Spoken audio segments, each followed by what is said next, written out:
AU entrance exam 2021 की preparation में सामान्य हिंदी के मॉडल पेपर का पार्ट 8 आपके सामने प्रस्तुत है। इस तरह के ही प्रश्न आपके एंट्रेंस एग्ज़ाम में पूछे जाएंगे, तो इस तरह से के प्रश्नों पर अपनी पकड़ बनाइए। हमारे चैनल पर आपको 15 प्लस मॉडल पेपर हिंदी के करा दिए जाएंगे। अब तक आप 8वें पार्ट में पहुंच चुके हैं। ठीक है, चलिए जल्दी से प्रश्नों को हल करते हैं। तो हमारा पहला प्रश्न है, निम्नलिखित में से सही वर्तनी वाला शब्द चुनिए। तो देखिए, वर्तनी वाले शब्द पूछे ही जाते हैं। अब तक जितने आप 7 मॉडल पेपर यदि देखे हैं, नहीं देखे हैं तो जाकर चैनल के प्लेलिस्ट में देखें। तो वर्तनी वाले शब्दों को ज़्यादा पूछता है, 2-3 प्रश्न ले लेता है, तो इसलिए आप सही वर्तनी वाले शब्दों को ज़रूर यहाँ पर ध्यान से समझें। तो यहाँ पर देखिए, आपको 4 ऑप्शन दिए गए हैं, लेकिन इसमें जो है ऑप्शन नंबर बी पर क्लिक किया है, अगस्त्य, तो इस पर टिक किया गया है। अब मुझे डाउट है, क्योंकि देखिए मैं इस समय पढ़ नहीं पा रहा हूँ। एक दिन में कम से कम 12-13 वीडियो अपलोड करने के चक्कर में पूरा डिटेल से पढ़ नहीं पा रहा हूँ। तो जहाँ मुझे शंका रहेगा मैं आपको कहूँगा, तो उसे गूगल सर्च से या फिर अपनी किसी किताब से मिला लीजिएगा। तो इसमें मुझे शक है, जो किताब में आंसर दिया है मैंने आपको बता दिया। नंबर नेक्स्ट, निम्न में से सही वर्तनी वाला शब्द चुनिए। तो ये आप तो जानते हैं, राम की माता का नाम कौशल्या था, और इनको आपने कई बार कहीं ना कहीं लिखा हुआ पढ़ा होगा या फिर लिखे भी होंगे आप। ठीक है, तो इसका ऑप्शन नंबर सी सही होगा। निम्नलिखित में से वल्लरी का सही पर्यायवाची शब्द होगा। तो वल्लरी का जो सही पर्यायवाची शब्द आपको इसमें दिखाई दे रहा है, वो यहाँ पर सही जवाब बनकर आ रहा है लता। ठीक है, नंबर नेक्स्ट आपका, निम्नलिखित में आरती का सही पर्यायवाची शब्द होगा। तो आरती का जो सही पर्यायवाची शब्द यहाँ पर दिया है, वो आपका शत्रु दिया है। ठीक है, नंबर नेक्स्ट चलेंगे, अगले प्रश्न की ओर बढ़ेंगे। तो अगला प्रश्न हमारा है कि निम्नलिखित में से सिलीमुख का सही पर्यायवाची शब्द क्या है। तो यहाँ पर सही जवाब भ्रमर होगा, और इसको मैंने अभी किताब में पढ़ा ही है। देखिए, पूरे प्रश्न को तो नहीं पढ़ पाए, लेकिन कुछ प्रश्नों को पढ़े हैं तो उत्तर याद है, इसका भ्रमर ही सही होगा। नंबर नेक्स्ट आपका, निम्नलिखित में से अनभिज्ञ का सही विपरीतार्थक शब्द चुनिए। तो मैंने अनभिज्ञ का जब पढ़ा तो मुझे भिज्ञ ही दिखाई दिया, और यहाँ सुभिज्ञ ऑप्शन में सही दिख रहा है, तो मैं इस पर टिक कर दे रहा हूँ। ठीक है, आप इसको क्लियर कर लीजिएगा। निम्नलिखित शब्दों में से प्रवृत्ति का सही विपरार्थक शब्द जो है चुनिए। तो इसका निवृत्ति होगा, ये मैंने अभी अभी पढ़ा है हाल ही में। ठीक है, नंबर नेक्स्ट आपका जो है अगला वाला, निम्नलिखित शब्दों में से कोमल का सही विपरार्थक शब्द चुनिए। तो कोमल का क्या होगा, कठोर, ये तो सबको पता होना चाहिए, तो इसमें तो कोई डाउट है ही नहीं। तो कोमल का क्या हो जाएगा, कठोर हो जाएगा। नंबर नेक्स्ट आपका, निम्नलिखित शब्दों में से वीर पुत्र जन्म देने वाली के लिए सही एकल शब्द चुनिए। तो वीर प्रसु, ये आपका सही जवाब होगा, अभी हाल ही मैंने इसको पढ़ा है। ठीक है, नंबर नेक्स्ट आपका, निम्नलिखित में से जो ईश्वर को ना माने के लिए एक एकल शब्द चुनिए। तो एक ईश्वर को ना मानने वाला आपका नास्तिक होगा, और मानने वाला आपका आस्तिक होगा। नंबर नेक्स्ट आपका, निम्नलिखित में से आपे से बाहर होना मुहावरे का सही अर्थ है। कहते हैं मैं अपने आपे से बाहर हो गया हूँ, इसका मतलब क्रोध में होश खो बैठा हूँ। ठीक है, ऑप्शन नंबर डी।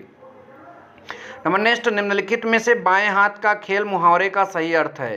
कहते हैं ये मेरे बाएं हाथ का खेल है, मतलब बहुत आसानी से मैं कर दूंगा, अत्यधिक सरल कार्य। नंबर नेक्स्ट आपका है, निम्नलिखित में से 99 के फेर में मुहावरे का सही अर्थ चुनिए। हिसाब लगाना, गणित पढ़ना, लोभ में फंसना, किसी वस्तु की गणना करना।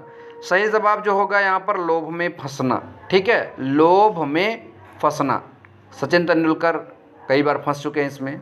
चलिए आगे चलते हैं, क्रिकेट के दीवाने इसका मतलब समझ चुके होंगे। नंबर नेक्स्ट आपका जो है 39 नंबर की बात करेंगे। निम्नलिखित में अधजल गगरी छलकत जाए, आगे की लाइन थी भरी गगरिया चुप्पे जाए। लोकोक्ति का सही अर्थ चुनिए। थोड़ी उपलब्धि से घमंडी हो जाना, अल्प ज्ञान बर्तन से पानी छलकना, ऊबड़ खाबड़ रास्ते से चलना। तो इसमें सही जवाब दिख रहा है थोड़ी उपलब्धि से घमंडी हो जाना, लेकिन मुझे अल्प ज्ञान पर भी थोड़ा सा शक है, तो इसलिए आप किताब में इसका सही जवाब ढूंढ लेंगे। ठीक है, देखिए मेरा काम है ज़्यादा से ज़्यादा तक प्रश्नों को प्रोवाइड करना। आपके एंट्रेंस में काफ़ी कम टाइम बचा है, तो वही मैं इस समय कर रहा हूँ। राइट, नंबर नेक्स्ट आपका है, निम्नलिखित में से का बरखा जब कृषि सुखानी, लोकोक्ति का सही अर्थ है गर्मी में बारिश होना, खेती का सूखना, हानि होना, काम बिगड़ जाने पर सहायता का निरर्थक होना। तो मेरे हिसाब से ऑप्शन नंबर डी सही होगा। ठीक है, ध्यान दीजिएगा। नंबर नेक्स्ट आपका, निम्नलिखित में से आम के आम गुठलियों के दाम, लोकोक्ति का सही अर्थ है। तो इस प्रश्न का सही जवाब होगा दोहरा लाभ होना, मतलब आम का भी मिल गया और गुठली जो थी उसका भी दाम मिल गया। राइट। नंबर नेक्स्ट है, निम्नलिखित में से व्याकरण की दृष्टि से शुद्ध वाक्य संकेतिक मतलब संकेतित कीजिए। सही जवाब जो यहाँ पर बनकर आ रहा है वो आपका होगा इसमें वे आ गए, इसमें वे आ गए, जो इसमें सही जवाब दिया गया है। सॉरी, इसमें नहीं, यहाँ पर लिखा है इस दरमियान वे आ गए। ठीक है, तो ये सही जवाब होगा। नंबर नेक्स्ट आपका है, निम्नलिखित में से व्याकरण की दृष्टि से शुद्ध वाक्य संकेतित कीजिए। तो यहाँ पर भी आपका शुद्ध वाक्य लिखा है, संकेतित करना है। तो मैंने चाय पी ली, हम चाय पी लिए, मैंने चाय पी ली। ठीक है, तो ये तो ऑप्शन नंबर ए और सी जो है सेम दिख रहा है, तो इसमें क्या अलग है? तो भाई दोनों को तो टिक किया नहीं जा सकता। चलिए आगे बढ़ते हैं। निम्नलिखित में से व्याकरण की दृष्टि से सही वाक्य संकेतित कीजिए। फिर से वैसा ही प्रश्न है। सही जवाब इसमें जो दिख रहा है, हम आपसे मिलकर प्रसन्न हुए। नंबर नेक्स्ट, निम्नलिखित में से व्याकरण की दृष्टि से सही वाक्य संकेतित कीजिए। लगभग वही प्रश्न चल रहे हैं उसी तरह के। इसमें सही जवाब होगा हमने आपसे कहा था, हमने आपसे कहा था, ये सही जवाब होगा। नंबर नेक्स्ट, निम्नलिखित में से व्याकरण की दृष्टि से सही वाक्य संकेतित कीजिए। तो इस पूरे पेज में यही आपको देखने को मिल रहा है। तो सही जवाब यहाँ पर होगा मैं तेरे को एक पुस्तक दूंगा। तो यही सही जवाब दिख रहा है, बट मैं इसमें श्योर नहीं हूँ, तो आप इसे क्लियर कर लीजिएगा। गूगल से भी आजकल प्रश्न क्लियर किए जा सकते हैं। मोबाइल होने का एक फ़ायदा आप सभी को मिल सकता है इससे। ठीक है, तो चलेंगे नेक्स्ट क्वेश्चन की तरफ। 46 नंबर होने के बाद, निम्नलिखित में से देवेंद्र में कौन सी संधि है? तो देवेंद्र में जो संधि होगी आपकी गुण संधि होगी। ठीक है, क्योंकि देवधन इंद्र शायद इसका होगा, तो अ और ई जो है ए में बदल जा रहा है, तो गुण संधि यहाँ पर होगा। ठीक है। नंबर नेक्स्ट, नायक का संधि विग्रह संकेतित कीजिए।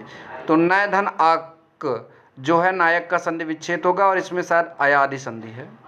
नंबर नेक्स्ट, निम्नलिखित में दशानन शब्द से सही समास संकेतित कीजिए। तो सही जवाब यहाँ पर बहुव्रीहि समास दिखाया जा रहा है, तो मैं भी टिक कर दे रहा हूँ। यथाशीघ्र समास के लिए यहाँ पर आपको टिक करना है। तो यथाशीघ्र समास जो है आपका, इसका सही जवाब यथा, जब भी मैंने देखा अव्ययी भाव ही होता है, तो मैंने इस पर टिक कर दिया। लेकिन दशानन में थोड़ा हमको कर्मधारय पर भी शक है, तो आप इसको भी क्लियर कर लीजिएगा। इस वीडियो में बस इतना ही, मिलेंगे नेक्स्ट वीडियो में। Thank you so much. जय हिंद, वंदे मातरम।